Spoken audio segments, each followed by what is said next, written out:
आज का क्वेश्चन ये है, हमें चिपको मूवमेंट पर एक एलैबोरेट नोट लिखना है और साथ ही ये भी एक्सप्लेन करना है कि इस मूवमेंट ने कंजर्वेशन के लिए कौन सी स्ट्रैटेजीज यूज की। सबसे पहले चिपको मूवमेंट को एक सिंपल आइडिया के साथ याद रखो। जंगल बचेगा तभी पानी, मिट्टी और लाइवलीहुड बचेगा। तो नोट का स्टार्ट हम डेफिनेशन और बेसिक मीनिंग से करते हैं ताकि रीडर को डायरेक्शन मिल जाए।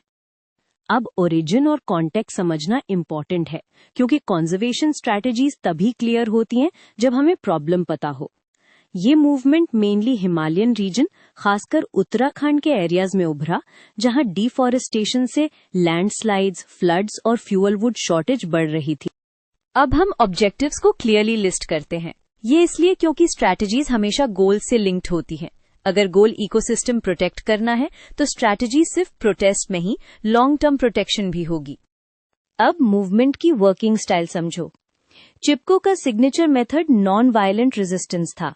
ट्रीज को हग करना एक फिजिकल बैरियर भी बनाता था और एक स्ट्रॉन्ग मॉरल मैसेज भी देता था कि फॉरेस्ट सिर्फ टिम्बर नहीं, लाइफ सपोर्ट सिस्टम है।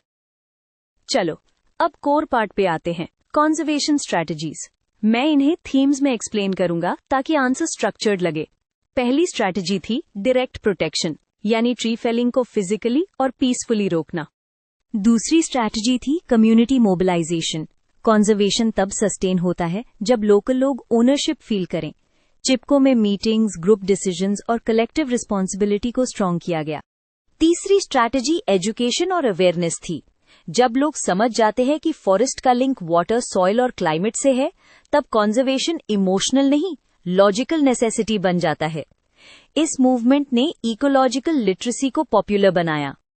चौथी स्ट्रैटेजी थी सस्टेनेबल यूज का आइडिया। मैसेज ये था कि फॉरेस्ट्स का यूज हो, लेकिन रिन्यूएबिलिटी और लोकल नीड्स के अकॉर्डिंग, मतलब इंडिस्क्रिमिनेट कमर्शियल कटिंग के अगेंस्ट और नीड बेस्ड रिस्पॉन्सिबल यूज के फेवर में। पांचवी स्ट्रैटेजी रीफॉरेस्टेशन और रीजेनरेशन की तरफ पुश थी। सिर्फ कटिंग रोकना इनफ नहीं होता, फॉरेस्ट कवर को वापस लाना भी जरूरी होता है।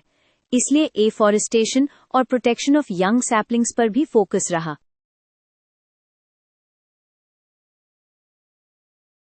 सिक्स्थ स्ट्रैटेजी पॉलिसी प्रेशर थी। ग्रासरूट्स मूवमेंट्स का एक बड़ा कंजर्वेशन टूल होता है अथॉरिटीज को पॉलिसीज चेंज करने पर मजबूर करना।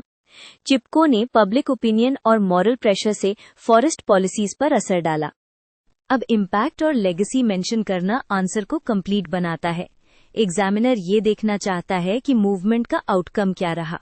चिपको ने एनवायरमेंटलिज्म को मेन स्ट्रीम किया और कम्युनिटी बेस्ड कंजर्वेशन का मॉडल दिया। कंक्लूजन में एक स्ट्रॉन्ग लाइन लिख दो जिसे नोट का पर्पस टाई अप हो जाए।